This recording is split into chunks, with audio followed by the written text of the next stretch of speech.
Well, I don't know what to tell you. I have a big like and fascination with cybernetics. I think it would be quite a trip to have sex with a cybernetic girl. And this is on the same verge of just if it were possible and if I could immediately be in that present reality. Cybernetic women are very attractive to me in the sense that there's just so much that's already been done. Imagining these sorts of escapades with them, versus zombie porn. There hasn't been that much done with that. Mainly, I mean, that's not churning in your stomach or sick to look at or just generally weird. You can't really have that sort of conversation in a coffee shop or with people that are immediately your friends.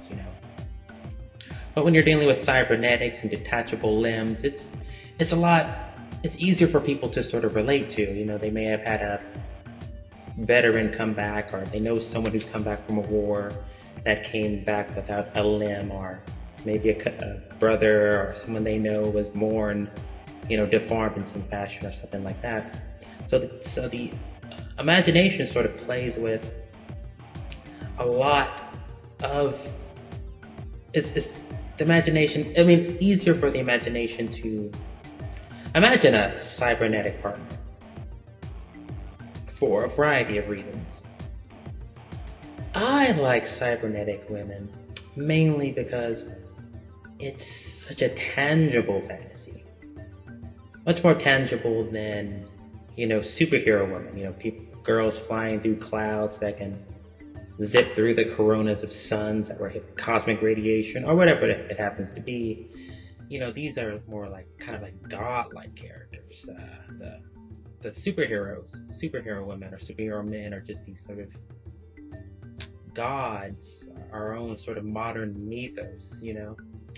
But with cybernetics, with robots, with robo women, not so much. It's purely based upon what we think is awesome, what's amazing. I think The Matrix is one of the movies that sort of touched on how cool they could be. It's like one of the first movies in most recent memory. You can download skills and apply them to current situations, things like that. And Ghost in the Shell is another good movie that tells you how you can get lost in the machine, how you can lose your ghost, if you will.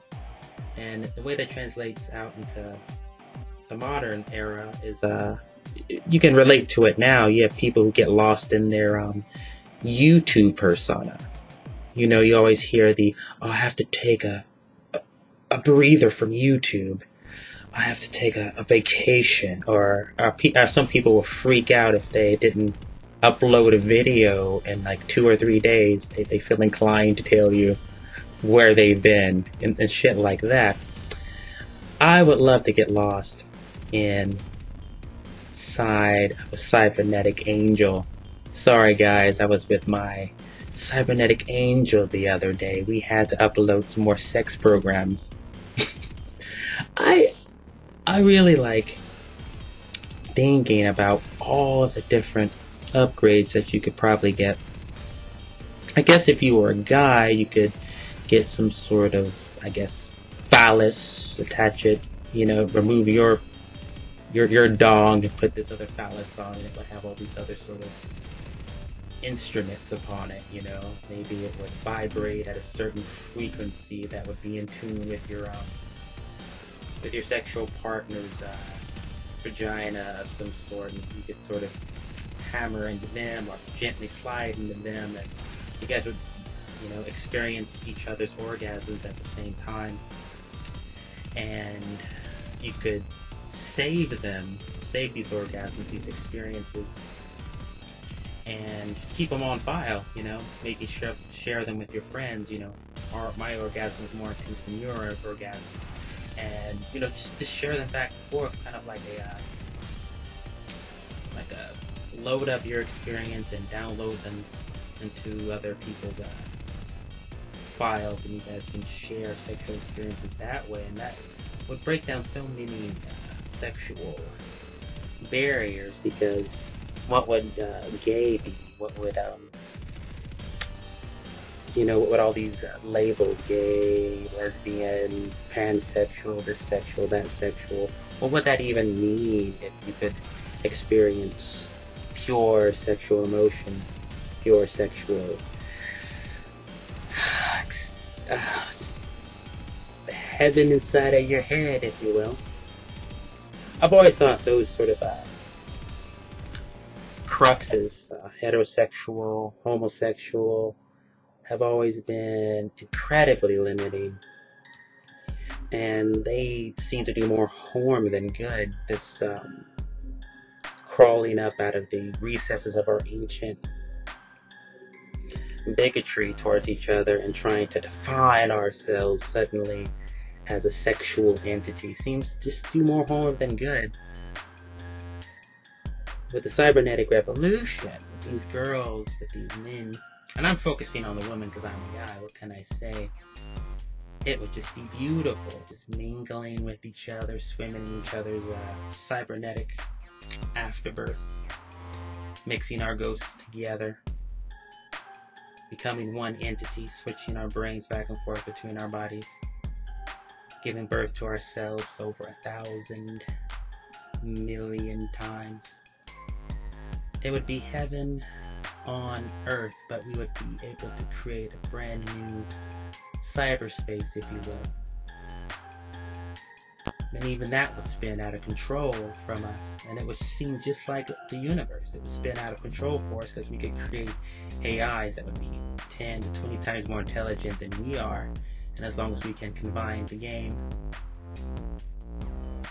we can experience life in another reality of our own creation.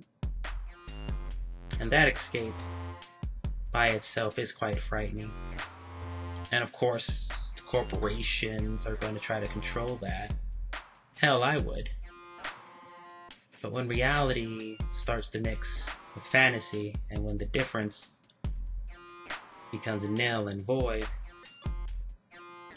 people are going to think of flesh as more of a hampering, more of a inconvenience, and you'll have people downloading their entire consciousness to cyberspace. And in many ways, I believe that's the fear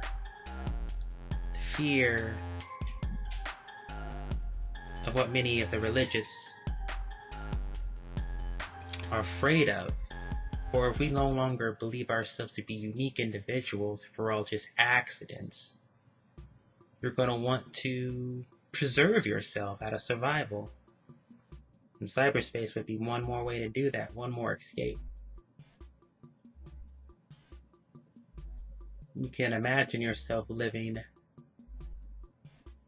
as something else entirely. You were born a boy, let's say, but then at 65 you decide to have your intelligence downloaded into a female body, and you begin your second life.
It's all so fucking